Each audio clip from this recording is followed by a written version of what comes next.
And welcome back to Top Chair Sports. It's Monday and I'm Spencer and I'm here by myself. Miss you, Brett. But yeah, I'm back covering baseball after my much deserved vacation. So let's jump right into it, starting off with the Hall of Fame inductees.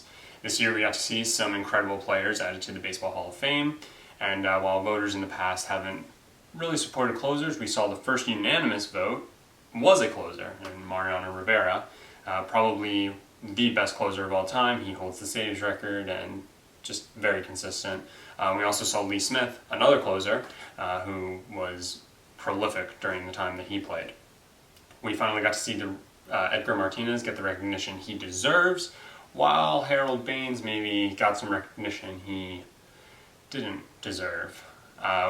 Mike Mussina was inducted, incredible pitcher, very consistent, especially given the era that he was pitching in, pitched to a lot of guys who were roided up and hitting bombs. And we also got to see Roy Halladay, one of the best and most consistent pitchers I've ever had the honor of watching play. So real quick, tip of the cap to all of those who were inducted. In game news, and this is going to be relatively quick, not a whole lot happened. All-Star break just happened, so yeah.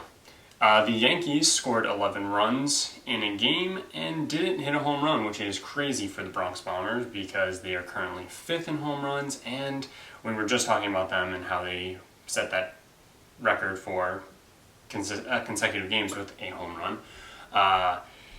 Through 97 games, they've not hit a home run in just 14 of those, so they deserve to be called the Bronx Bombers this year. In other Yankees news, Luke Voit was hit in the face with a fastball, so he is probably going to be out for a little bit, but the Yankees have had no issues with injuries this year. They've had issues with injuries. They've had no issue with winning with those players injured. They are currently the best team in baseball. The trade deadline is right around the corner, and I'm not going to get too deep into the rumors yet, but we'll spread a few anyway. Trevor Bauer is a name who's come up a lot, and he could potentially be traded, but with the Indians' recent hot streak, which we'll get into in a little bit, there is reason for them to hold on to him, so expect the asking price to be high on him. The Tigers will probably look to be huge sellers, given the success that Boyd has had this year, as well as Green. Two pitchers that obviously teams are always looking for pitching help, given the length of the season and trying to make it deep into the playoffs. Zach Greinke is a name that we should look out for to be on the move. While he does have a bit of an ugly contract, he has been pitching a little more like the Zach Greinke teams may be willing to pay that kind of money to. So keep that in mind. And the Yankees that we were just talking about, they are in desperate need of starting pitching. So any of the names I just said, as well as Noah Syndergaard, Robbie Ray.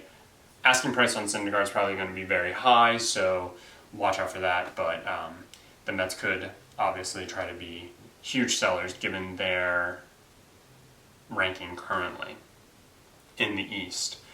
Over to our stats leaders.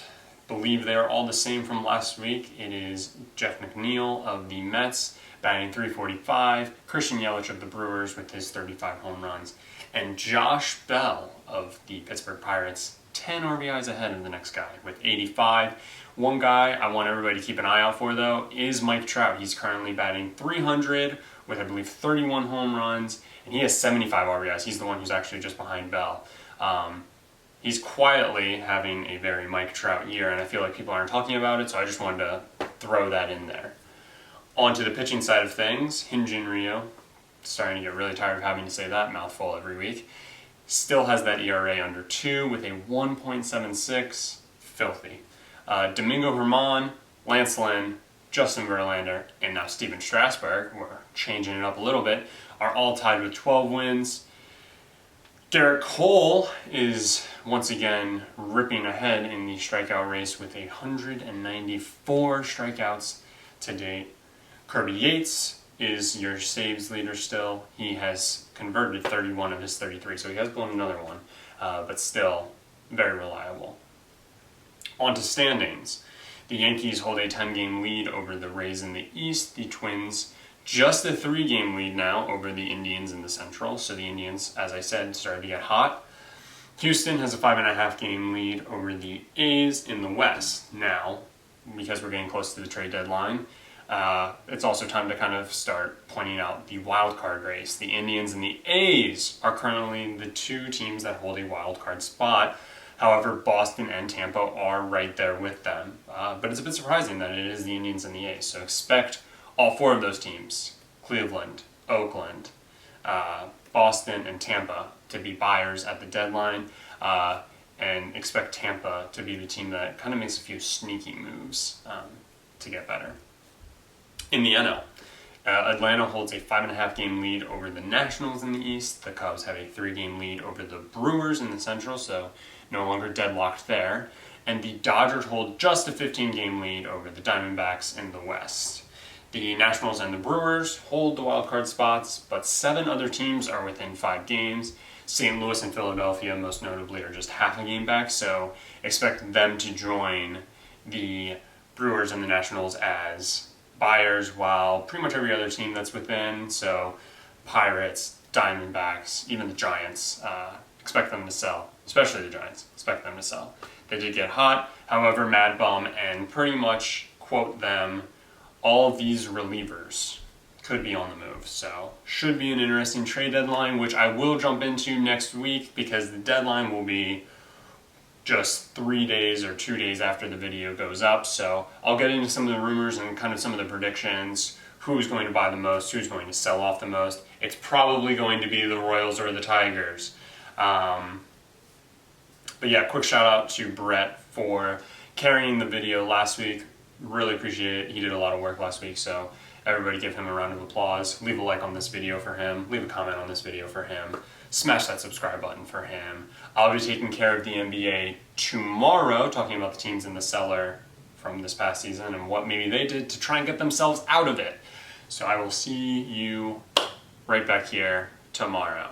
Same time, same place. Send it.